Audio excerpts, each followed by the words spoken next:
Hello friends, welcome to Rathi's kitchen. நான் உங்கள் ஏமா பேசுகிறேன். இன்றைக்கி நம்ம சேனலில் தக்காளி ஊறுகாய் எப்படி செய்கிறது தான் பார்க்க போகிறோம்.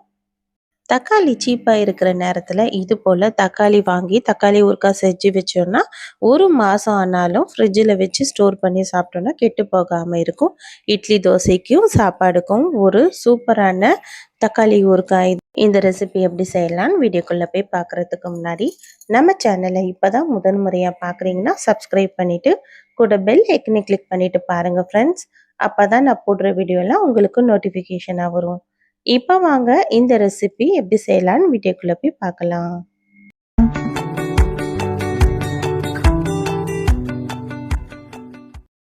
ஃப்ரெண்ட்ஸ், இன்றைக்கி நம்ம இந்த தக்காளி ஊறுகாய் ரெடி பண்ண போகிறோம். அதுக்கு முன்னாடி தண்ணியில் அலசிட்டு நல்லா சின்ன சின்னதாக கட் பண்ணி எடுத்துக்கலாம்.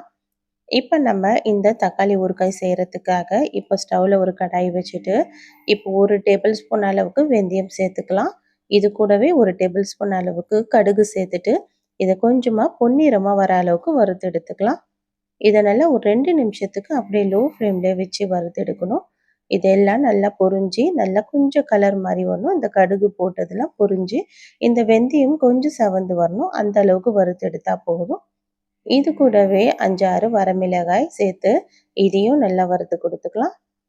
இதெல்லாம் நல்லா வறுத்துட்டு எடுத்து ஒரு பிளேட்டில் மாற்றிக்கலாம். இது நல்லா ஆறி வரட்டும். ஆறினதுக்கப்புறம் இதை பவுடரை அரைச்சி எடுத்துக்கலாம். இதை எடுத்து இப்போ நான் ஆற வச்சுட்டு பவுடரை அரைச்சி எடுத்துக்க போகிறேன். மிக்ஸி ஜாரில் இல்லைன்னா அம்மியில் நசுக்கி எடுத்துக்குங்க. இப்போ தக்காளி ஊறுகாய் ரெடி பண்ணிடலாம். இப்போ நான்ஸ்டிக் கடாய் தான் எடுத்திருக்கேன். இதில் 100 ml அளவுக்கு நல்லெண்ணெய் சேர்த்துக்கலாம். சேர்த்துட்டு இப்போ நம்ம கட் பண்ணி வச்சுருந்த இந்த 1 கிலோ அளவுக்கு தக்காளி எடுத்து அப்படியே இந்த எண்ணெயில் சேர்த்துக்கலாம்.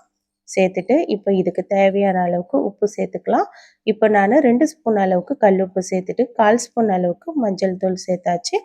சேர்த்ததுக்கப்புறம் இது கூடவே 2 ஸ்பூன் அளவுக்கு குழம்பு மிளகாய் தூள் சேர்த்துக்கலாம். 1 டேபிள் ஸ்பூன் அளவுக்கு தனி மிளகாய் தூளும் சேர்த்துக்கலாம். இது கூடவே ஒரு சின்ன நெல்லிக்காய் சைஸ் அளவுக்கு புளி சேர்த்துக்கலாம். புளி சேர்க்கும் போது கொட்டை இல்லாமல் நாரெல்லாம் எடுத்துட்டு சேர்த்துக்கலாம். சேர்த்துட்டு இப்போ இதெல்லாம் நல்லா கலந்து கொடுக்கணும். இந்த மிளகாய் நம்ம சேர்த்துருக்க உப்பு புளி எல்லாமே ஒன்றுக்கு ஒன்று நல்லா மிக்ஸ் ஆகி வர அளவுக்கு கலந்து விட்டுட்டு இப்போ நம்ம ஒரு மூடி போட்டு மூடிடலாம். இதை நல்லா ஒரு 10 நிமிஷத்துக்கு அப்படியே லோ ஃப்ளேம்லேயே அப்படி கடாயில் இருக்கட்டும். நம்ம இது போல் தக்காளி ஊறுகாய் செய்யும் போது இது போல் நான்ஸ்டிக் கடாயை நம்ம எடுத்தோன்னா அடி பிடிக்காமல் ஈஸியாக இந்த தக்காளியும் நல்லா வதங்கி வரும்.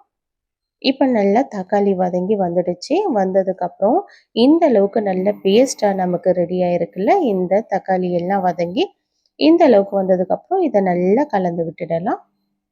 இப்போ நல்லா கலந்து விட்டுட்டு நல்லா கொதிச்சியும் வர ஆரம்பிக்குது. இந்த அளவுக்கு நல்லா கொதிச்சு வந்ததுக்கப்புறமா நம்ம ஏற்கனவே வறுத்து அரைச்சி வச்சுருந்தோம்ல வெந்தயம், கடுகு, வரமிளகாய் அந்த பவுடரை எடுத்து இப்போ இதில் சேர்த்துக்கலாம். சேர்த்துட்டு இப்போ இது போல் நல்லா கலந்து கொடுத்துக்கலாம். இப்போ இதை தாளிக்கிறதுக்காக ஸ்டவ்வில் ஒரு கடாய் வச்சுக்கலாம். இது சூடானதுக்கப்புறம் 50 ml அளவுக்கு நல்லெண்ணெய் சேர்த்துக்கலாம்.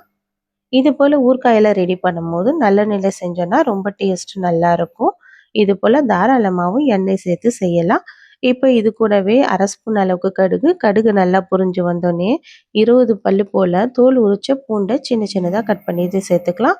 இது கூடவே 2, 3 வரமிளகாய் இந்த பூண்டு சவந்து வந்ததுக்கப்புறம் சேர்த்துட்டு உடனடியாக நம்ம ரெடி பண்ணி வச்சுருந்தோம்ல இந்த தக்காளி ஊறுகாய் அதில் சேர்த்துட்டு நல்லா கலந்து விட்டுடலாம். ஊறுகாயில் எண்ணெய் இந்த அளவுக்கு இருந்தால் தான் நமக்கு எத்தனை நாள் ஆனாலும் இது கெட்டு போகாமல் இருக்கும்.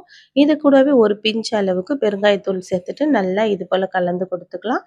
இதை நல்லா கலந்து கொடுத்துட்டு ஒரு 2 நிமிஷம் அப்படியே ஸ்டவ் லோ ஃப்ளேமில் வச்சா போதும். இந்த எண்ணெய் எல்லாம் நல்லா இந்த ஊறுகாயோடு சேர்ந்து நல்லா கலந்து வந்துடும். இதை நம்ம ஒரு வாரம் வரைக்கும் நம்ம வெளியே வச்சு நம்ம சாப்பிடலாம். இது ஒரு வாரத்துக்கு மேலே நம்ம ஃப்ரிட்ஜில் வச்சுட்டோன்னா இது நமக்கு ஒரு மாதம் ஆனாலும் கெட்டு போகாமல் இருக்கும். நீங்கள் வெளியவே வச்சு சாப்பிட்றதா இருந்ததுன்னா நீங்கள் ஒரு வாரத்துக்குள்ளேயே காலி பண்ணுற மாதிரி நீங்கள் அளவு செஞ்சுக்குங்க. இதை நம்ம ஒரு மாதம் வரைக்கும் நம்ம ஃப்ரிட்ஜில் வச்சு எப்பெல்லாம் தேவையோ அப்போல்லாம் எடுத்து அப்படியே சாப்பிட்றதாலும் சரி, இல்லைன்னா கொஞ்சமாக சூடு பண்ணி கூட நீங்கள் சாப்பிட்டுக்கலாம். அந்த அளவுக்கு நல்லா டேஸ்டியாக இருக்கும். கண்டிப்பாக நீங்களும் ட்ரை பண்ணி பாருங்கள் ஃப்ரெண்ட்ஸ். ட்ரை பண்ணிவிட்டு எப்படி இருக்குன்னு கமெண்ட் பண்ணுங்கள். இந்த வீடியோ பிடிச்சிருந்தால் லைக் பண்ணுங்கள். உங்கள் ஃப்ரெண்ட்ஸோடையும் ஷேர் பண்ணுங்கள். தேங்க்யூ.